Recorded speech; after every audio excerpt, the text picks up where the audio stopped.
Today we're going to talk about cleaning headstones. Whether it's your family's or if you want to start volunteering, we're going to go through the whole process.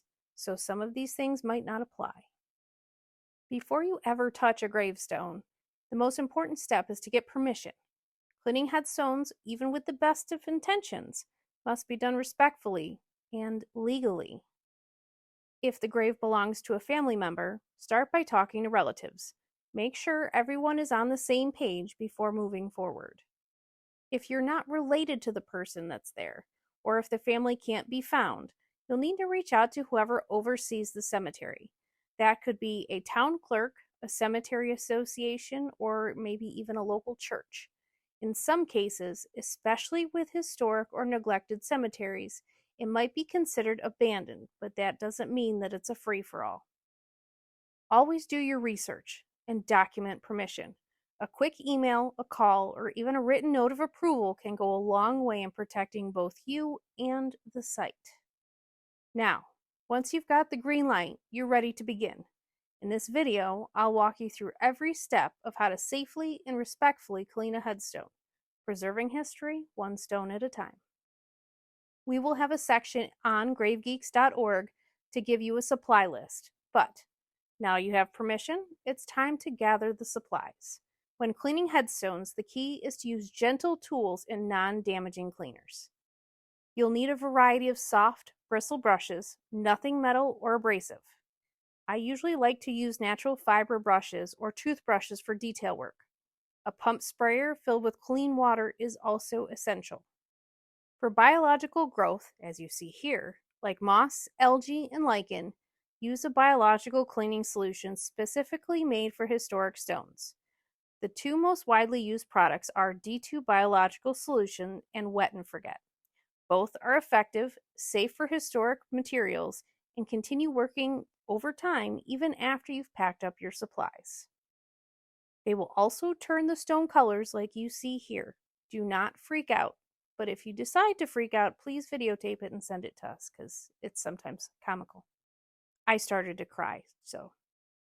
If you have sensitive skin or are sensitive to cleaning products, gloves are a good idea. Eye protection is helpful when using sprayers, and if you're in an area with ticks or poison ivy, long sleeves and pants are a smart choice. Don't wear stupid shoes, like I do. Also, don't forget to bring plenty of water for yourself, especially if it's on a hot day. You do not want to pass out in a cemetery because people think you belong there. Now, just as important as what you do use is what you shouldn't use. Never clean a gravestone with bleach, household cleaners, wire brushes, or pressure washers. These can cause irreversible damage to the stone surface and weaken it over time. With the right tools and a gentle approach, you're ready to move on to the next step, assessing the condition of the stone. Before you spray or scrub anything, take a moment to assess the condition of the stone and also the things around you. Look to see if there's gopher holes or other hazards that might be surrounding where you're standing. This is a critical step that helps prevent unintentional damage not only to the headstones but to yourself as well. Look closely for signs of cracking, flaking, crumbling, or leaning. If the stone is unstable, severely damaged, or part of it feels loose, do not attempt to clean it. These stones may require professional conservation, not just a basic clean. If the surface feels soft, or if you can easily scratch it with your fingernail, it's too fragile to clean. You don't want to use a brush. You can just spray it and walk away, but you don't want to scrub it. And never force debris off a stone. It's better to leave it alone than risk causing further damage. A good rule of thumb: when in doubt, leave it out. Preserving the integrity of the stone always comes before aesthetics. But if the stone is stable and sound, you're ready to begin the cleaning process, starting with a simple rinse. Before applying any cleaner, start with a basic pre-clean. Clear away leaves, twigs, or dirt using your hands or a soft bristle brush.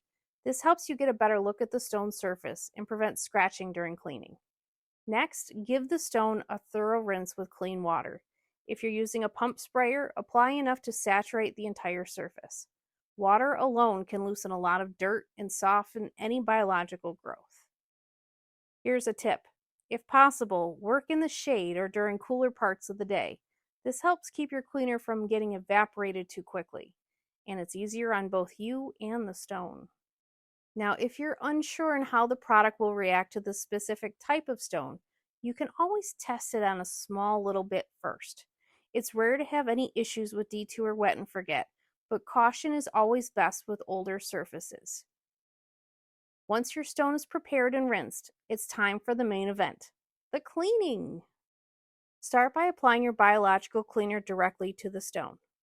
Spray it across the entire surface, making sure to cover all the carved areas and edges. D2 and wet and forget work by breaking down the organic material that causes the staining, things like algae, moss, mildew, and lichen. These products don't rely on harsh scrubbing or bleaching. Instead, they kill the growth at its root. Gentle scrubbing helps remove surface buildup and any growth sitting on the top of the stone, but deep staining will fade gradually over time as the cleaner continues to work. After spraying, let the solution sit for at least 10 to 15 minutes. For especially dirty stones, longer dwell time helps loosen stubborn buildup. You can even come back hours or days later and see it continuing to work. Like you see Tasha here, you can use a light scraper. These are Bondo putty knives, so they're silicone, but you can also get the plastic paint scrapers wherever, or steal them from your husband or spouse, and you can take off some of the surface growth. The next part's the fun part. You get to use your brushes. Make sure you don't have a dry surface, so you want to re-wet it with water, whether you spray it on the stone or you dip your brush in it. You can use the larger brushes to make wider circles, and I really like to use toothbrushes for the letters. Never use sharp tools to dig into lettering, because you can seriously damage the stone's history. You might scratch it. Things like bamboo skewers, they work great. Also popsicle sticks. I don't even know the number of different brushes I have because I have a whole bucket, maybe two, of all sorts of different types of brushes that I like to use in different situations. If you're lucky for Christmas, your relatives will get you an assortment. Once you've finished brushing, and you don't want to overbrush because, again, we don't want to damage the stone, rinse the entire stone thoroughly with clean water. This helps wash away loosened debris and cleaner residue. If the stone still has areas with heavy growth or staining, you can repeat the process. Reapply your cleaner, let it dwell, and gently scrub again. Some spots you might have to do this, but remember, you don't want to over scrub. Another thing to remember, the biological cleaners keep working long after you leave. Over the next few weeks, sunlight and rain will help fade the rest of the staining as the cleaner continues to activate. Take your time, work gently, and let the product do the heavy lifting. With patience, even the most time-worn stones can shine again.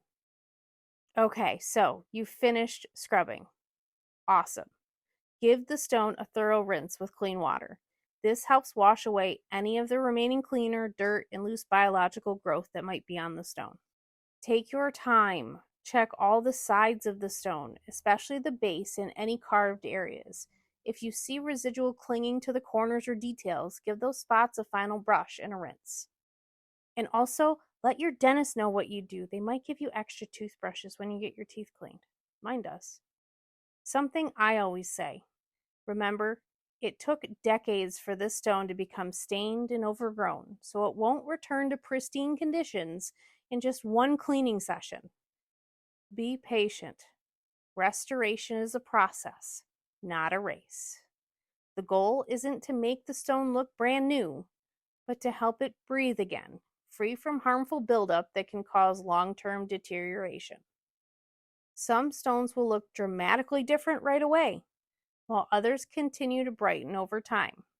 So if you're documenting your cleaning, this is a great time to take a photo for comparison. One of the most rewarding parts of this work is seeing the transformation. A stone that was once barely legible can come back to life with just a little care and the right approach. Make a habit of taking before photos, and if you can, go back in a few weeks to snap an after. The results can be dramatic, even if the change is subtle at first. It's also a great idea to document your cleanings. Keep track of the name, birth and death dates, cemetery name, and the date that you clean the stone. This not only helps preserve for your own records, but also benefits future researchers and their descendants. You can do part of this right on Find a Grave, updating a cleaned picture and also setting the GPS locations if it doesn't have one yet. And for me, I always take a moment to reflect. These are more than just stones. They're the final markers of someone's life and legacy. Approach every cleaning with the care and respect they deserve. Whether you clean one stone or 100, each one makes a difference in preserving history. By learning how to properly clean a headstone, you're not just restoring the stone, you're preserving a piece of someone's story. This work takes time, care, and compassion, but the reward is in every name you can read again, every forgotten soul who's no longer hidden under the moss and the grime. If you're inspired to clean a stone, remember to always start with permission, use the right tools, and document your efforts. For more headstone cleaning tips, research resources, or to just join our preservation efforts, visit gravegeeks.org and follow along on social media using the hashtag GraveGeeks. Happy cleaning!